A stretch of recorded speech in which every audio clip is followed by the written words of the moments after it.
Hello everyone, कैसे हैं आप सभी। आई होप आप सभी ठीक होंगे। देखिए, आज की जो हमारी वीडियो है एमए सेकेंड ईयर वाले स्टूडेंट्स के लिए जो पॉलिटिक्स साइंस ऑनर्स इग्नू से कर रहे हैं। और आज हमारी बुक का नाम है MGPE8। ये इंपॉर्टेंट क्वेश्चन का पार्ट 2 है। और देखिए स्टूडेंट, मैंने आपके MED8 का क्वेश्चन पेपर देखा था, बहुत अच्छा आया था। जो इंपॉर्टेंट क्वेश्चन करवाए थे वो आए थे सारे। अगर आपने 2019 और 18 का भी क्वेश्चन करके गए होंगे तो आपका पेपर और भी ज़्यादा अच्छा गया होगा। तो देखिए, इसी प्रकार से मैं आपको समझाती हूँ। अगर आप इंपॉर्टेंट क्वेश्चन करके जाते हो बहुत अच्छी बात है, क्योंकि इंपॉर्टेंट क्वेश्चन में से आपके 5 क्वेश्चन आपको जो करने होते हैं वो हो जाते हैं। परंतु अगर आप 2018 और 19 का भी अगर आप करके जाते हो तो उसमें से क्या होता है कि आपको पूरा ही क्वेश्चन पेपर आता है, मतलब कि एक भी फिर आपको बाहर से लगेगा नहीं कि अलग से आए हैं। तो इसलिए आपको ये सब चीज़ करके जानी पड़ेगी, तो आपके और अच्छे नंबर आएंगे। और देखिए, आज की जो हमारी सीरीज़ है पार्ट 2 है, तो मैंने फर्स्ट पार्ट इसका पहले करवा दिए हैं, ये पार्ट 2 है। और इसके बाद फिर मैं 2019 और 18 का सॉल्व क्वेश्चन पेपर कराऊंगी। और उसके बाद जिस प्रकार से मैसेज आएंगे, जो भी कोड आप बताएंगे, उसकी वीडियो फिर मैं अपलोड कर दूँगी। तो चलिए आज की वीडियो को हम स्टार्ट करते हैं। और प्लीज़ आप इसको अंत तक ज़रूर देखिएगा। आपको अच्छे लगे तो लाइक शेयर सब्सक्राइब जरूर कीजिएगा।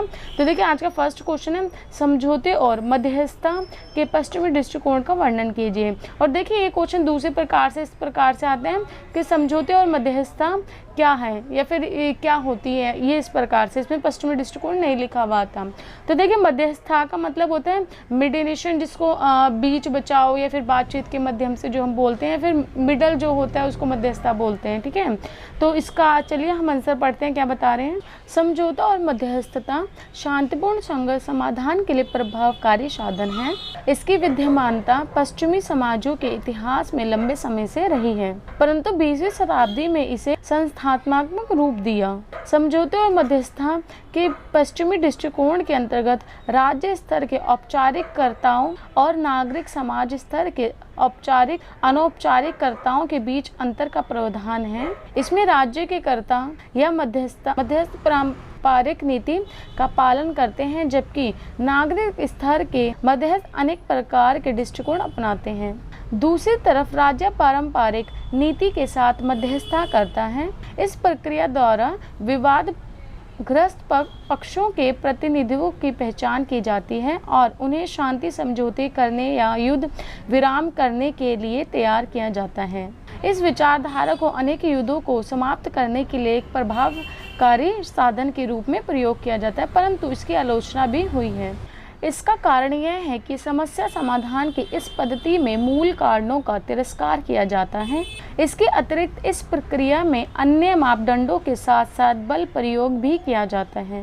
गैर सरकारी या नागरिक समाज के स्तर के मध्यस्थता के अंतर्गत संघर्षरत पक्षों को समस्या का समाधान निकालने के लिए सशक्त बनाने का प्रयास किया जाता है।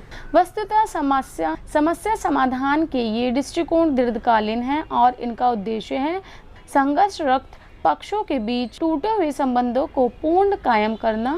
निसंदेह यह प्रक्रिया एक कार्यशाला के रूप में कार्य करती है और इसमें संघर्ष समाधान विशेष भी शामिल रहते हैं, परंतु इसकी आलोचना इस बात के लिए की जाती है कि यह एक दीर्घकालीन अनुकूल प्रक्रिया है और यह संघर्ष को रोकने में असमर्थ है। समस्या समाधान के पूरक दृष्टिकोण के उपयुक्त दोनों दृष्टिकोण का समावेश है और समस्या के समाधान में इनकी महत्वपूर्ण भूमिका रहती है।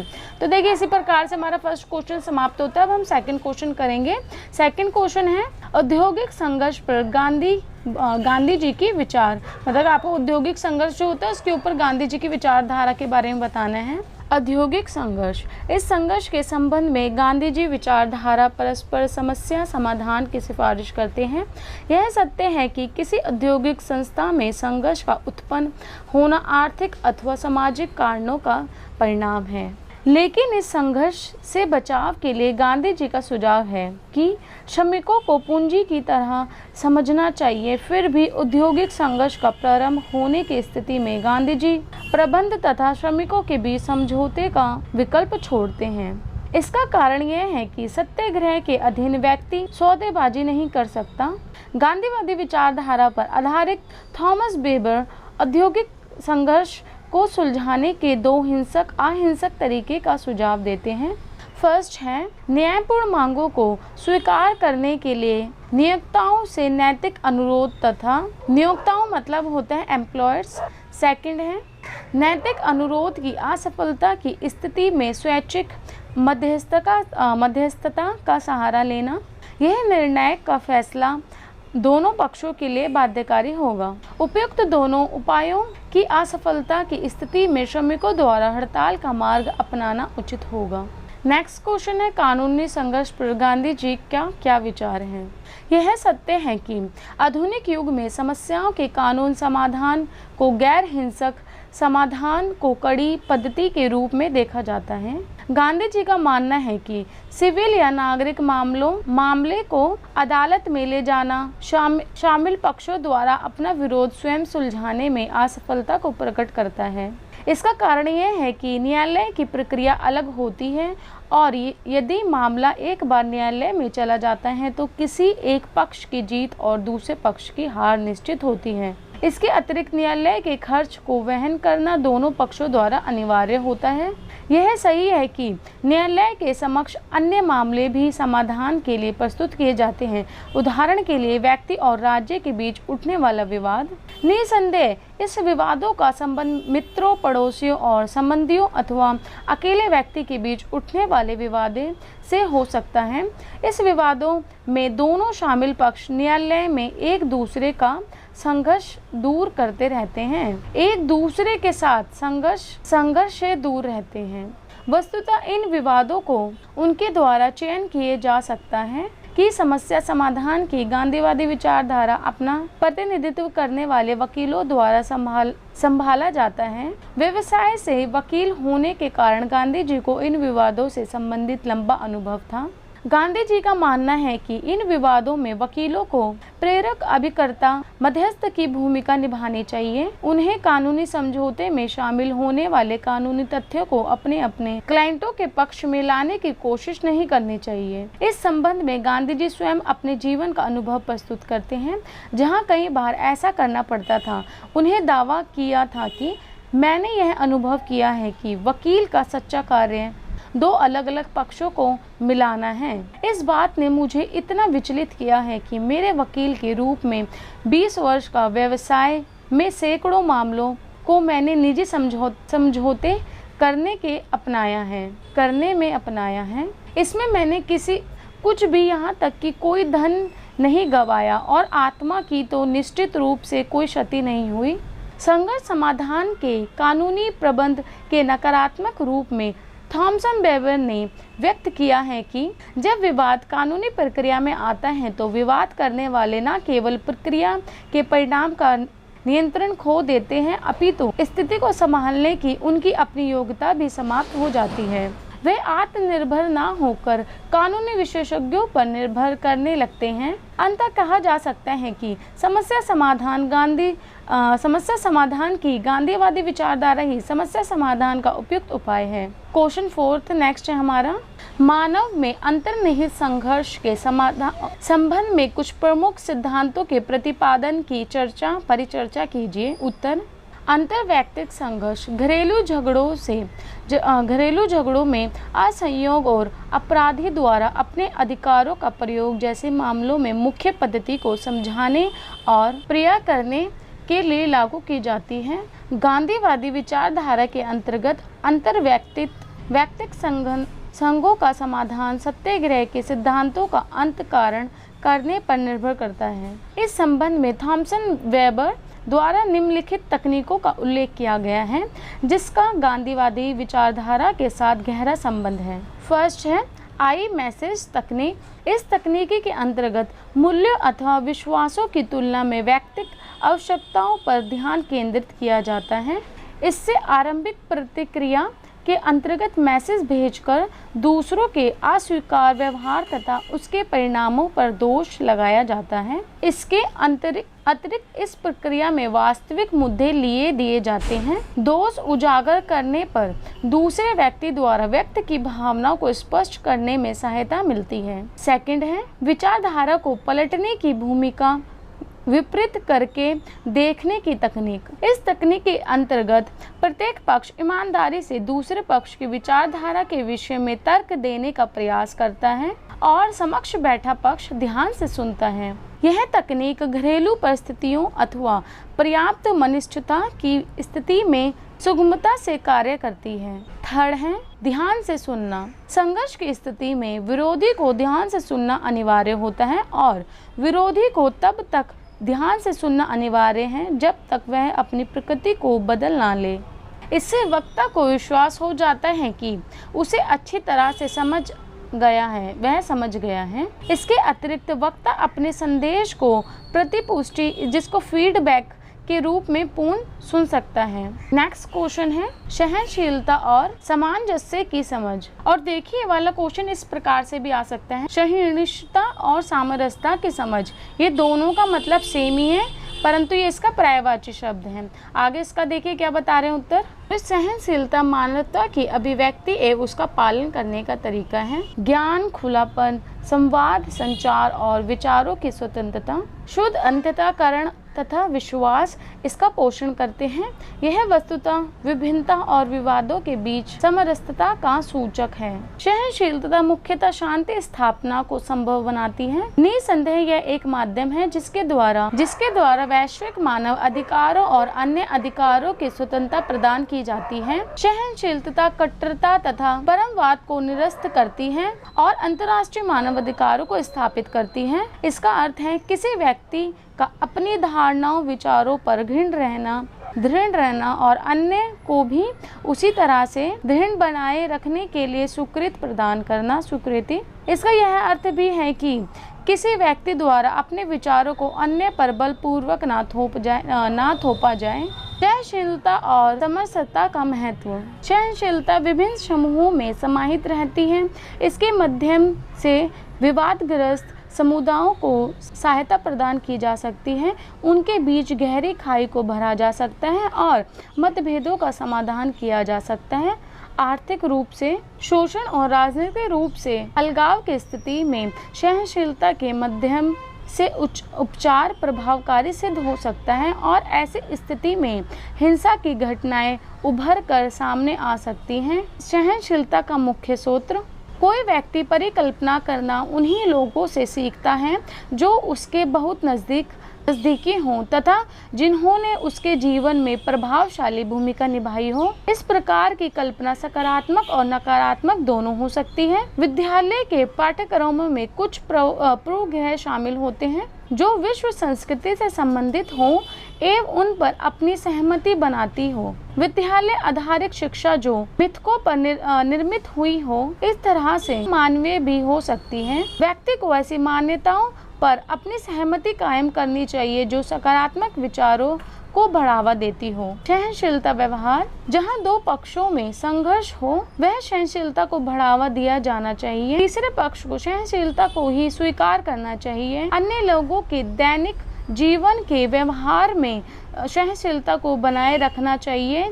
इससे उन लोगों को चुनौती मिलती है जो लोग रूढ़िबद्ध तथा परिकल्पनाओं के आधार पर निर्णय लेते हैं। संघर्ष पक्षों के बीच संचार को बढ़ावा दिया जाना चाहिए ताकि वह अपनी आवश्यकताओं और अपने हितों को सबके समक्ष रख सकें।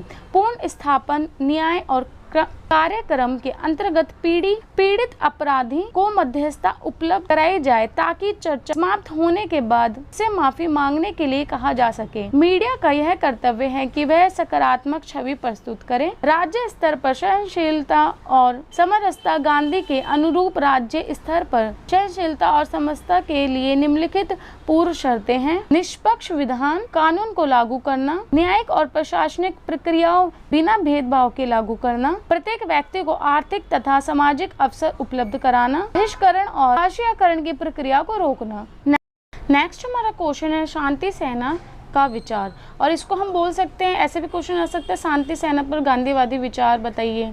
तो देखिए इसका आंसर इस प्रकार से है। गांधी जी ने शांति सेना का विचार संघर्ष समाधान की वैकल्पिक संरचनाओं के रूप में प्रस्तुत किया था। शांति सेना का सरोकार शांतिपूर्ण प्रतिरोध और संघर्ष के कारण विखंडित समाज में सामंजस्य स्थापित करने से था। इसका उद्गम अक्टूबर 1913 के ट्रांसवाल में गांधी जी द्वारा चलाए गए शांति अभियान से था। सन 1910 में दक्षिण अफ्रीका में सत्याग्रहियों के परिवार के पुनर्वास के लिए स्थापित टॉलस्टॉय फॉर्म की स्थापना से माना जाता है। भारत में शांति सेना अर्थात स्वयंसेवकों की टोली का विचार सन 1921 में सांप्रदायिक तनावों के दौरान महसूस किया गया था, परंतु इसकी स्थापना 1947 में की गई। शांति सैनिक को सत्याग्रह के निम्नलिखित बुनियादी संकल्पनाओं में विश्वास रखना अनिवार्य है। फर्स्ट है सच्चाई, फिर है अहिंसा, मानव की इच्छाओं में विश्वास, रचनात्मक आत्मपीड़न, बल प्रयोग की अस्वीकृति, लक्ष्य तथा साधन और निर्भरता। इस संकल्पनाओं के अतिरिक्त शांति सैनिकों को निम्नलिखित 5 मार्गदर्शन सिद्धांत का पालन करना अनिवार्य था। प्रत्यक्ष हिंसा की रोकथाम और उससे बचाव करना, सत्य की खोज करना, अहिंसक नैतिक मूल्य और आंतरिक शांति को बढ़ावा देना, संगठित हिंसा को समाप्त करना। गांधी जी का मानना था कि उपयुक्त मार्गदर्शन सिद्धांतों का पालन करना वस्तुतः कठिन है और इसलिए शांति सैनिक उसमें से जितना अधिक सिद्धांतों का पालन कर सकते हैं उनका पालन करना चाहिए। शांति सेना का प्रारंभिक उद्देश्य था देश में सामाजिक संघर्ष जैसे सांप्रदायिक तनाव और जातीय संघर्ष का समाधान करना, परंतु इसने अपनी निर्धारित भूमिका से अधिक पुलिस तथा सेना के विकल्प के रूप में निर्वाह किया। उदाहरण के लिए सन 1947 में नोआखली, कलकत्ता और बंगाल में होने वाले सांप्रदायिक उपद्रवों को शांत करने में बड़ी भूमिका का निर्वह किया था। स्वतंत्रता के बाद शांति सेना की भ्रमित दिशा में निम्नलिखित कारण थे। गांधी जी की हत्या के बाद शांति सेना व्यापक दृष्टिकोण और मार्गदर्शन से वंचित रह गई थी। गांधी जी समर्थकों के बीच शांति सेना की भूमिका से संबंधित मतभेद। जयप्रकाश नारायण के नेतृत्व में एक वर्ग था जो यह चाहता था कि शांति सेना को शांतिपूर्ण प्रतिरोध के माध्यम से चीन की सशस्त्र सेनाओं के साथ संघर्ष करना चाहिए, जबकि विनोबा भावे के अधीन वर्ग का मानना था कि शांति सेना को ग्रामीण पूर्ण संरचना और आंतरिक संघर्ष से मुक्त समाज की स्थापना के लिए कार्य करना चाहिए। तो इस प्रकार से हमारा शांति सेवा का भी खत्म हो गया। नेक्स्ट हमारा क्वेश्चन है संघर्ष समाधान के लिए उपवास, रचनात्मक परिवर्तन। संघर्ष समाधान के लिए उपवास व्यक्ति की मानसिकता में रचनात्मक परिवर्तन की प्राप्ति के उद्देश्य से किया जाना चाहिए। यह व्यक्ति को समस्या समझाने के योग्य बनाता है और व्यक्ति न्याय के संबंध में सोचने पर प्रारंभ करता है। गांधी जी उपवास में बल प्रयोग के विरुद्ध थे। उनका मानना था कि व्यक्ति के हृदय परिवर्तन की संभावना कम रहती है।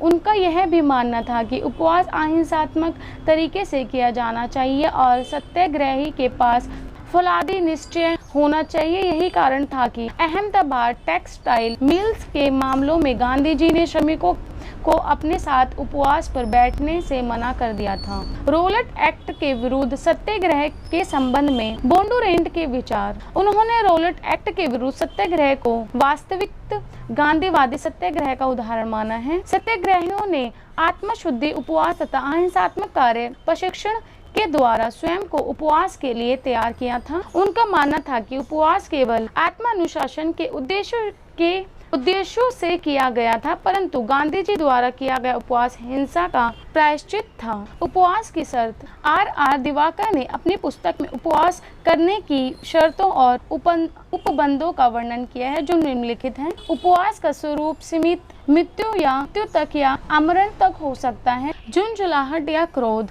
में उपवास नहीं किया जाना चाहिए। उपवास का उद्देश्य दंडनात्मक या रचनात्मक नहीं हो सकता, साथ ही इससे व्यवस्थित तरीके से किया जाना चाहिए। उपवास के दौरान शरीर का अत्यधिक ध्यान रखना चाहिए। उपवास के दौरान अधिकांश समय प्रार्थना, आत्म विश्लेषण, ध्यान एवं मस्तिष्क संबंधित क्रियाकलापों में व्यस्त रखना चाहिए। संबंधित व्यक्तियों को उपवास की जानकारी होनी चाहिए और इसे अंतिम उपाय के रूप में ही प्रयोग किया जाना चाहिए। उपवास प्रारंभ करने से पूर्व सत्याग्रही को उपवास करने का अधिकार प्राप्त करना चाहिए। गांधी जी का विचार। संघर्ष समाधान के संदर्भ में सत्याग्रही को उपवास पद्धति के प्रयोग से संबंधित जानकारी प्राप्त कर लेनी चाहिए। गांधी जी का मानना था कि एक उपाय के रूप में उपवास का प्रयोग मित्र, शिष्य अथवा सहकर्मी के विरोध किया जा सकता है, परंतु सत्याग्रह निसंदेह मौलिक सिद्धांतों के अनुरूप हो। व्यापक उपवास के संदर्भ में गांधी जी का मानना है कि यह अन्याय तथा समाधान के लिए सरकार की आंखें खोलने वाला होना चाहिए। सत्याग्रह का उद्देश्य विरोधियों को अपमानित करना अथवा पराजित करना नहीं होना चाहिए। यह पूर्ण रूप से अहिंसात्मक होना चाहिए। उदाहरण के लिए गांधी जी का महा उपवास। सांप्रदायिक गांधी जी के महा उपवास, अब इसके अंदर हम पढ़ेंगे गांधी जी का महा उपवास क्या था। मैं इसको शॉर्ट में थोड़ा थोड़ा पढ़ देती हूँ, आप इसको पॉज करके लास्ट वाले को थोड़ा पढ़ लीजिएगा। सांप्रदायिक अधिनिर्णय के विरुद्ध उपवास 1932। सांप्रदायिक अधिनिर्णय की घोषणा के साथ अंग्रेजी सरकार द्वारा दलित वर्गों को अल्पसंख्यक समुदाय के रूप में स्वीकार किया गया तथा उनके लिए अलग निर्वाचन क्षेत्र बनाया गया। गांधी जी दलितों को मुख्य धारा से पृथक करने एवं अल्पसंख्यकों के रूप में अलग छांटने के विरोध थे। 20 सितंबर 1932 को गांधी जी ने आमरण उपवास करने की घोषणा की। कांग्रेस नेताओं के प्रयासों से भी गांधी जी और डॉक्टर भीमराव अम्बेडकर के बीच कोई समझौता नहीं हो सका। बहरहाल गांधी जी का स्वास्थ्य धीरे धीरे गिर रहा था। कांग्रेस नेताओं और डॉक्टर भीमराव अम्बेडकर के बीच संपूर्ण चर्चाओं के बाद निर्णय को लंबित करा गया। इससे अतिरिक्त अलग निर्वाचन क्षेत्र की मांग को लेकर दलितों वर्ग से जोरदार अनुरोध किया गया। अंत में पुनः समझौता संपन्न, जिससे अंग्रेजों द्वारा पूरी तरह स्वीकार कर लिया गया। 26 सितंबर को गांधी जी ने अपना उपवास समाप्त किया। परिणाम स्वरूप इस उपवास के मध्य से गांधी जी भारतीयों की एकता को जाहिर करने में सफल रहे और साथ ही डॉक्टर भीमराव अम्बेडकर की मनोवृत्ति में परिवर्तन आया। इस प्रकार भारत में हिंदू समाज को एक बार फिर विभाजित होने से बचा लिया।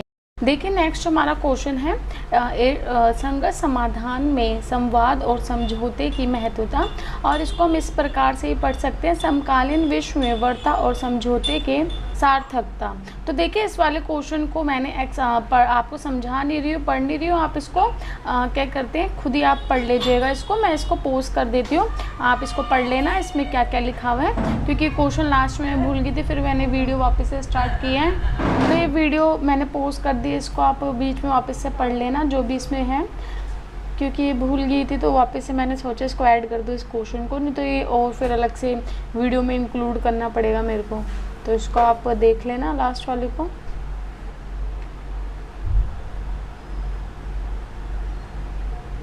और देखें आपको वीडियो अच्छे लगे तो लाइक शेयर सब्सक्राइब ज़रूर करना, और वीडियो को ज़्यादा से ज़्यादा शेयर करना अपने दोस्तों में, क्योंकि उनको भी अगर पढ़ने के लिए सब्जेक्ट होगा, उनको पढ़ना होगा। तो अगर आपको वीडियो अच्छे लगे लाइक शेयर सब्सक्राइब जरूर कीजिए।